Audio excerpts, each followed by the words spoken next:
आम्ही शिवसेनेबरोबर निष्ठेने राहतो म्हणजे उपकार करत नाही.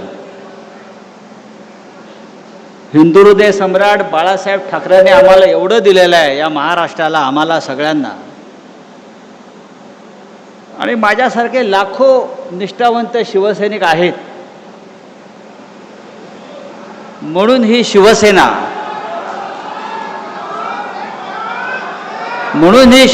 अनेक संकटामध्ये, वादळामध्ये उभी आहे. आणि एक सांगतो, कृषी उत्पन्न बाजार समितीमध्ये ही सभा सुरू आहे. इथे शेतकऱ्यांचा माल येतो, विकला जातो, त्याला काय फार भाव मिळत नाही. पण 15 दिवसापूर्वी इथे एक माल आला आणि 50 कोटीला विकला गेला. तुमचा खासदार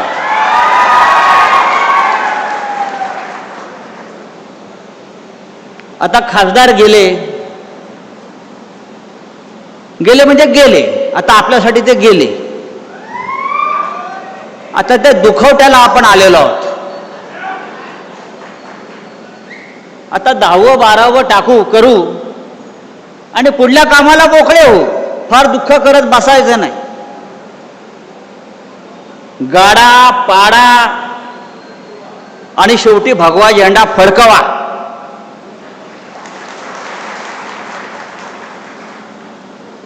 $50 कोटी भाव झाला त्याचा. 50 कोटी. खरं म्हणजे या बाजारात त्याला कोणी 500 रुपयाला घेतलं नसतं. तो शिवसेनेमध्ये आला, त्याला माननीय उद्धव साहेबांनी खासदार केला, त्याच्या खांद्यावर भगवी शाल टाकली आणि म्हणून त्याची किंमत 50 कोटी झाली.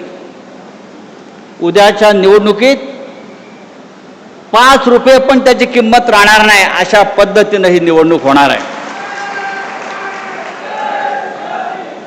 मला आश्चर्य वाटतं, उद्धव साहेब विकास निधीसाठी गेले.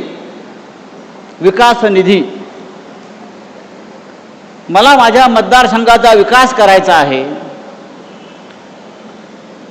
अरे कसला विकास करणार तुम्ही? 12 वर्षामध्ये नरेंद्र मोदी या देशाचा विकास करू शकला नाही. त्या नरेंद्र मोदींच्या वाराणसीमध्ये जाऊन बघा. रस्ते नाहीत, पाणी नाहीत, पूल नाहीत. ज्या मोदीचे बूट चाटायला आपण गेला तो देशाचा विकास करू शकला नाही. तुम्ही काय विकास करणार आहात? आणि कोणाकडे गेले?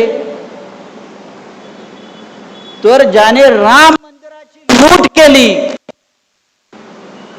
राम मंदिराच्या दानपेटीतले 2000 कोटी रुपये ज्या मोदीच्या लोकांनी चोरले, त्या मोदींचे बूट चाटायला हे गेले.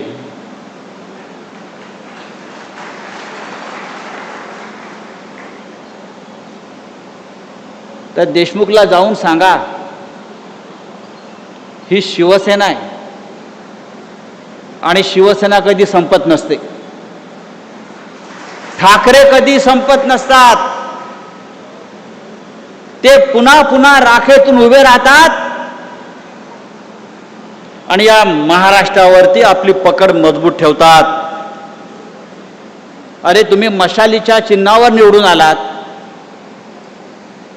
म्हणजे ही मतं लोकांनी माननीय उद्धव ठाकरे साहेबांना दिली. तुम्हाला गद्दारी करायची आहे तर राजीनामा द्या, पुन्हा निवडणुकीला उभे राहा आणि मग तुम्हाला कळेल या यवतमाळ वाशिमची जनता गद्दारांबरोबर आहे की निष्ठावंतांबरोबर आहे. पण एकनिष्ठ राहण्यासाठी आई नेक आणि बाप एक असावा लागतो. आम्ही सगळे एकनिष्ठ आहोत आणि हा एकनिष्ठांचा सागर, महासागर लाटा या गद्दारांना तडाखे देऊन तुडवल्याशिवाय राहणार नाहीत. उद्धव साहेबांचं काल नागपूरला आगमन झालं. प्रचंड गर्दी, प्रचंड. मग जिथे नजर जाईल तिथे माणसं त्यांच्या स्वागताला उभी. एकनाथ शिंदे यांनी ते जर बघितलं असतं त्या गद्दारांना, मिंदेनं, तर त्याला कळलं असतं शिवसेना जागेवरच आहे, शिवसेना जागेवरच राहील आणि तुमच्या छाताडावर पाय देऊन पुन्हा एकदा विधानसभा आणि हिंदुस्थानच्या लोकसभेकडे जाईल. ही आजची सभा, आजचा मेळावा निष्ठावंतांचा आम्हाला तेच सांगतोय. यवतमाळ हा कायम हिंदुहृदय सम्राट बाळासाहेब ठाकरे यांच्यावर प्रेम करणारा जिल्हा आहे. सातत्यानं लोक आले आणि गेले, पण शिवसेनेचा भगवा झेंडा या यवतमाळवरती कायम राहिला. तो यापुढे कायम राहील. आपण सगळे माननीय बाळासाहेब ठाकरेंचे शिवसैनिक यापुढे माननीय उद्धवजी ठाकरे साहेब आणि आदित्य ठाकरे साहेब यांच्या मागे ठामपणे उभे राहू आणि या यवतमाळच्या मातीमध्ये पुन्हा गद्दारीची कीड लागणार नाही अशा प्रकारची लोक निवडून देऊ. जय हिंद, जय महाराष्ट्र.